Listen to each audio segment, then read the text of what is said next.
Nous sommes toujours heureux de vous retrouver sur Medi 1. Soyez les bienvenus dans l'invité de la rédaction.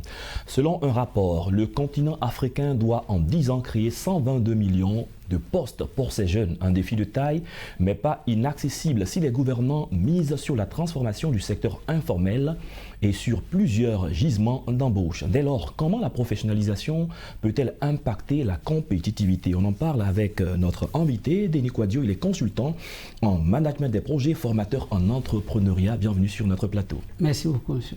Alors, la première question va toucher le cas de toutes ces personnes qui sont allées à l'école et qui, on dira, qui ont échoué, mais à qui on devrait donner une seconde chance. Parlons de l'école de la seconde chance. C'est ça. Il faut dire que c'est la grande réforme du gouvernement à travers le ministère de l'Enseignement technique et de la formation professionnelle. Aujourd'hui, l'école de la deuxième chance et l'Académie des talents. Donc aujourd'hui, le ministère de l'Enseignement technique a deux axes stratégiques. Il y a l'école de la deuxième chance et à l'Académie des talents. Alors l'école de la deuxième chance, ce sont des formations qualifiantes à visée d'insertion. Ce sont des formations par apprentissage, ce sont des formations continues. Voilà. Donc dans les formations continues, c'est à l'endroit par exemple des gens qui travaillent déjà et qui connaissent leur métier mais qui ont besoin de renforcement de capacités pour mieux exercer leur métier. Donc au jour d'aujourd'hui, ce axe stratégique-là est un axe que le gouvernement veut déployer sur l'ensemble du territoire. Et ce programme rentre dans le cadre du programme social du gouvernement qu'on a dénommé le PS-Gouv. D'accord. La professionnalisation, les professionnels, peut-on être un professionnel sans avoir un diplôme à la base? Sinon, qui appelle-t-on professionnel? Bon, on peut pas d'emblée dire que quelqu'un qui est professionnel, c'est forcément quelqu'un qui est diplômé. Okay.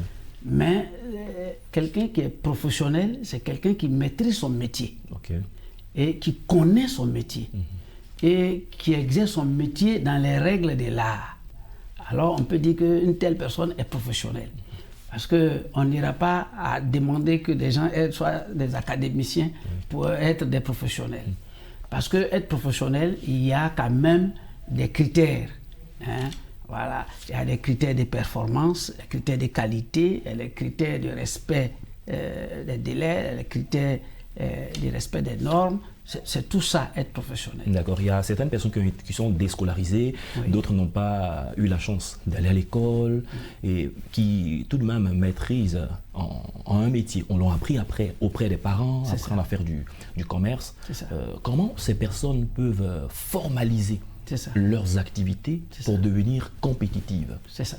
C'est tout le sens du programme du ministère de l'Enseignement technique et de la formation professionnelle.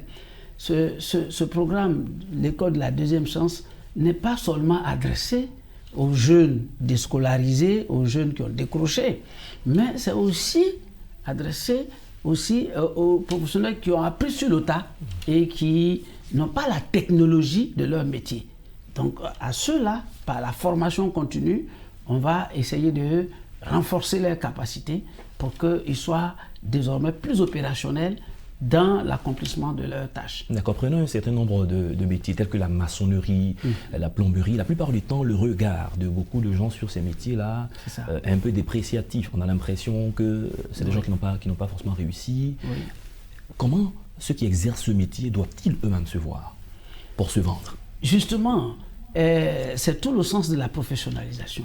Il faut que, de plus en plus, que nos jeunes qui exercent ces métiers, nos parents qui exercent ces métiers, il faut qu'ils se professionnalisent, il faut qu'ils se donnent eux-mêmes de l'importance. Il faut qu'ils montrent que ce métier-là nourrit son homme. Et je vais vous donner un exemple des mécaniciens. Vous voyez les mécaniciens, ils sont tout sales et quand vous les regardez, vous n'avez même pas envie de devenir mécanicien. Alors, quand on voit des choses comme ça, on a comme l'impression qu'un mécanicien, c'est quelqu'un qui est dans l'huile. Mais je vais vous donner un exemple. Je connais des jeunes qui sont des climaticiens, c'est des jeunes qui réparent les climatiseurs et tout ça, qui dépannent les climatiseurs. Mais qui font au moins 120 000, 130 000, 100 000, 80 000 par jour en termes de recettes. de chiffre d'affaires par jour. Alors, quelqu'un qui fait un chiffre d'affaires de 100 000 francs par jour, 80 000 francs par jour... Il n'a rien envie à un fonctionnaire. Mais pas du tout. Même un fonctionnaire, vous comme un fonctionnaire, même, sachant qu'il y a des fonctionnaires même qui ont 80 et 100 par voilà, mois. Et par mois. Voilà. Donc, vous comprenez que, en réalité, il faut valoriser ces métiers. Et il faut faire en sorte que ces métiers-là, comment on appelle, soient valorisés à travers la sensibilisation, à travers certaines émissions où on montre des success stories, des gens qui exercent ces genres de métiers et qui sont des grands-pères de famille, qui ont des gros moyens. Voilà. À ma fête de fin d'année, j'ai fait faire un petit sketch avec nos élèves, de manière à montrer que des élèves qui étaient ensemble hier, l'autre était à l'enseignement général, plus tard ils retrouvent leur camarade qui est allé à l'enseignement technique et qui a un chauffeur déjà. Et ses camarades sont étonnés, mais comment tu as fait? Déjà tu as un chauffeur? Oui, bon, j'ai appris le métier, je me suis formé, j'ai continué, j'ai fait mon diplôme de BTS, et puis bon voilà, je travaille, je suis chef d'entreprise, j'ai monté ma boîte, voilà. Oui, et ses camarades sont étonnés. Donc, pour montrer que c'est une voie par excellence pour devenir millionnaire. Il y a un président qui a dit que quelqu'un qui veut devenir riche, il faut qu'il crée son entreprise. Faire des affaires. Il faut faire des affaires, il faut qu'il crée son entreprise. Donc, du coup, ceux qui peuvent créer des entreprises, c'est ceux qui ont un métier. Parce qu'une entreprise a un métier. Yes. Voilà, quand vous avez une entreprise, c'est que vous avez un métier. D'accord, parlons de la reconversion. Il y en a qui suivent un chemin et qui, au bout du temps, se rendent compte que ce n'est pas ce qu'ils veulent faire. D'autres aussi se rendent compte que ce qu'ils font n'est pas rentable. Ils veulent donc se reconvertir pour un autre métier. Comment est-ce que ça se passe? Comment on doit se faire le choix pour aussi être compétitif? Justement, ça aussi, c'est un des programmes, c'est un des axes du programme du ministère de l'enseignement technique et de la formation professionnelle, c'est-à-dire faire de la reconversion. Il y a beaucoup de jeunes qui ont eu des diplômes Bac+2, Bac+1, Bac+3, mais qui n'ont pas de travail dans leur métier. Alors pour ces jeunes-là, il s'agit d'explorer le milieu professionnel, d'explorer le milieu économique et de détecter des postes d'emploi et de les former spécifiquement pour ces postes d'emploi dans les formations de 6 mois, 3 mois, 1 an, 9 mois, ainsi de suite. Ce qu'on appelle les formations qualifiantes. Et puis les insérer à ces postes-là. Donc c'est ce travail que nous sommes en train de faire. Moi par exemple, à l'EP, j'ai une filière qu'on appelle les TIC, Technologie de l'information et de la communication. Alors, aujourd'hui, vous savez qu'il y a les e-commerce, il y a les digital marketing, il y a les intégrateurs web. Bon, ce sont des petits métiers pour lesquels, en 6 mois, vous avez des compétences vous permettant de pouvoir les exercer. Alors aujourd'hui, il est question de reconvertir certains jeunes qui ont les Bac+1, Bac+2 à ces métiers-là, par exemple. Voilà. D'accord, c'est tellement la dernière question. Tous ceux qui exercent ces différents métiers, quand vous les recevez, certains n'ont peut-être pas confiance en eux, ils font des chiffres d'affaires, mais ils n'ont pas une vision assez profonde pour être compétitifs. Comment créer le déclic chez ces derniers? Justement. Pour qu'ils parviennent, ils sortent aussi de l'informel. Oui.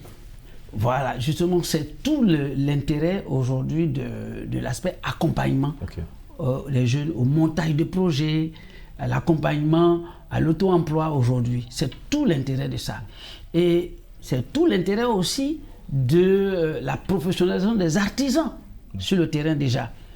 Parce que si ces artisans que nous avons sur le terrain, s'ils sont aidés, s'ils sont accompagnés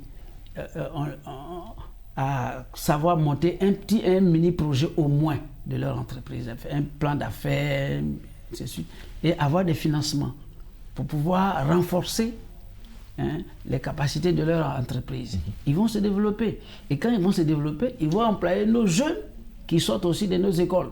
Voyez, parce que c'est ceux-là qui deviendront demain la classe moyenne qui va employer tous ces jeunes qui vont sortir. D'accord, il y en a qui veulent rester dans l'informel en raison de tout ce qu'on sait. Qu'est-ce qu'ils gagneraient à sortir de là? Ils gagneraient à sortir de là parce que, en fait, je vais vous expliquer, c'est des gens qui ne savent pas tout ce que le gouvernement a mis en place comme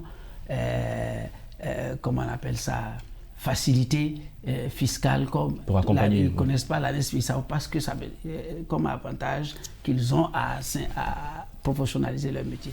Ils se disent que si je formalise mon métier, mon entreprise, les impôts vont me tomber dessus, bon, je ne pourrai plus me développer. Ils ne savent pas qu'une entreprise qui s'est créée aujourd'hui, l'État lui donne la possibilité pendant 3 ans de ne pas payer les impôts, le temps pour cette entreprise de se développer, de s'asseoir. Ils ne savent pas que l'État a mis ces stratégies en place. Aujourd'hui, l'État a créé, par exemple, plusieurs statuts d'entrepreneurs. D'accord, très bien. Je pense qu'on va s'arrêter là pour aujourd'hui. On aura l'occasion de développer d'autres sujets pour le bien de nos téléspectateurs. Merci, vous êtes Denis Gwadio, consultant management des projets, formateur en entrepreneuriat. Avec vous, on a parlé de la professionnalisation de métiers pour les rendre plus compétitifs pour la Côte d'Ivoire, pour l'Afrique de demain. Merci d'être passé sur notre plateau. Merci beaucoup. C'est la fin de cette émission. Merci à tous de l'avoir suivi. Bonne suite de nos programmes sur Média 1.